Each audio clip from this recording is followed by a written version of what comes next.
One of the big newsmakers this week in racing, Sprint Cup Series, testing the 2013 car at the Charlotte Motor Speedway. Casey Kane won there in May in the Coke 600. He was one of the fast drivers in the test. Denny Hamlin had his test session cut short. When he hit the wall, he could very well be one of the favorites for the championship in 2013. We welcome in now our NASCAR analyst, Jeff Hammond. Jeff, good to see you.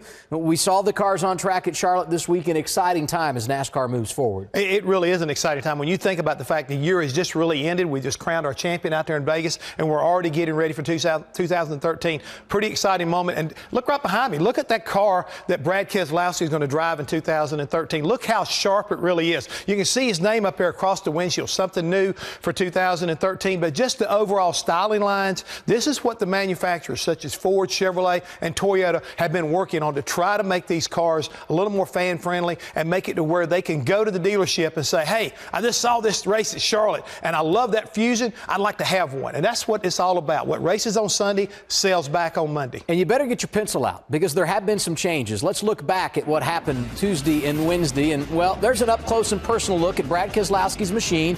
It is a Ford, new paint scheme. We'll get into that more in a moment. He's trying, of course, to defend his championship next year. They just picked up at the Homestead Miami Speedway. And when he goes to the track at Daytona, he will have a new teammate in the garage driving the 22 car, Joey Logano. And Brad Keselowski played a big role in getting Joey over to Team Penske. That's big. So is this. Matt Kenseth, the new kid in town when it comes to Joe Gibbs Racing, driving the 20 car. Now to Denny Hamlin, very excited to have him in the JGR camp. And what about Dale Earnhardt Jr.? He was on track as well. How about that Chevy SS? That is one pretty machine. Dale Jr. looking to make the chase again. Hopefully this time around he can run all 10 races and have a chance to run down his first Sprint Cup Series championship.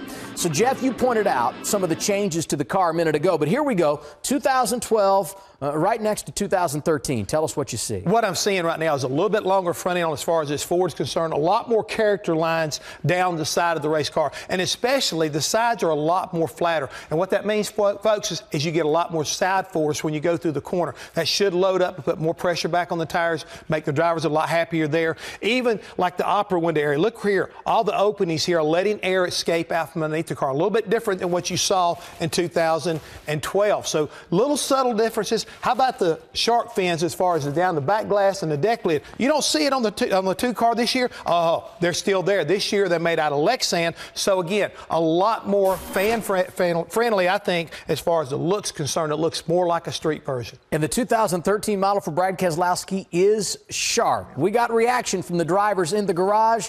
We start things off with Matt Kenseth. Cars feel good. They got a ton of grip. I felt like they had a lot of rear grip, especially with that cambered rear end. I'm not sure if that's necessary or not, but overall, it just seems like a lot more grip than when we raced here in the fall. I think that the car has really awesome potential, and I like it already leaps and bounds beyond the COT or the old car we ran. For the most part, you still have a splitter and you still have similar geometry and whatnot, but we got a gigantic rear spoiler on the car.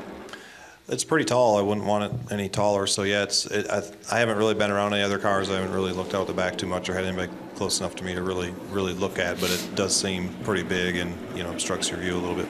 NASCAR seems to think that spoiler is the one that's going to provide the better package for better racing. You look at the cars and you look at the the aero, or you look at this or whatever it might be that it takes to be the best you can be, and those things, they tend to work themselves out when you have the best people and when you have people that are engaged and all are sharing a common goal.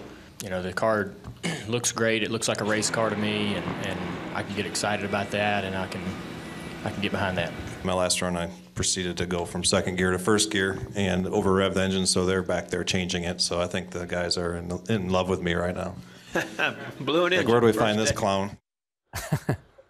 Matt Kenseth having fun with the media as he always seems to do. You and I like the look of the car. I think the fans would agree. Drivers seem to really like how it's reacting to the track. All in all, a lot to be excited about when it comes to 2013. It really is, Adam. I mean, that's one of the things in NASCAR, and it's very sensitive about the way the fans look at the race car, what they feel about the race car, and what they feel about the racing. They've tried to address all of these things as we move into 2013. It's good to hear the drivers say they feel like they got good downforce. They feel like that maybe this rear spoiler is going to make the car, balance out pretty well. This is what testing is all about, is to try to make sure the direction NASCAR went in is the right one so that we can have better racing. That big rear spoiler, punch a bigger hole. Hopefully the guy behind him can suck up and make that pass as far as the draft's concerned. But a lot of good looks, a lot of good things about this race car early. I should say late in 2012 for 2013. And speaking of 2013, the cars will be on track in January down at Daytona. A lot of anticipation with this new car there. It's the same thing. I mean, we can't wait to get there. I mean, it's going to be here before you know it. Like the second week of January, we'll be in Daytona, getting ready for February in the Daytona 500. And trust me, I've already got my bags packed. I look forward to seeing you there, and the speed cameras will be there as well, covering all the testing down at Daytona. Jeff, good having you in the Speed Center. Always good to be here. Enjoy your holiday. I will. You too, as well as our fans. Happy holidays. Sounds good.